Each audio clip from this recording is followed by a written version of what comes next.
नगरपंचायतीच्या निवडणुकांचं मतदान पार पडतंय आणि याच मतदानाच्या वेळेला रायगडच्या महाडमध्ये शिवसेना आणि राष्ट्रवादीचे कार्यकर्ते आमने सामने आले, भिडले आणि तुफान राडा झालाय। विकास गोगावले यांचे समर्थक आणि सुशांत जाबरे यांच्या कार्यकर्त्यांमध्ये ही हाणामारी झाली आहे। यामध्ये सुशांत जाबरे यांच्या वाहनांची तोडफोड देखील करण्यात आली। सुशांत जाबरे हे महाडमधल्या नगरपालिका निवडणुकीच्या बूथ केंद्रावरती पाहणी करण्यासाठी आले होते, त्यावेळेला हा राडा झालेला आहे।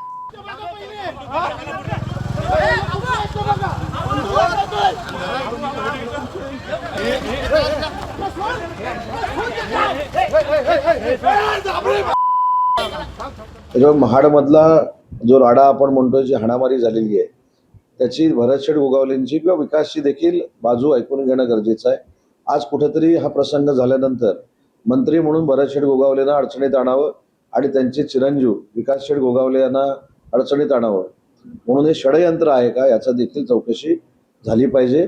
पोलिसांनी निपक्षपातीपणे याची चौकशी केली पाहिजे। एबीपी माझा, उघडा डोळे बघा नीट।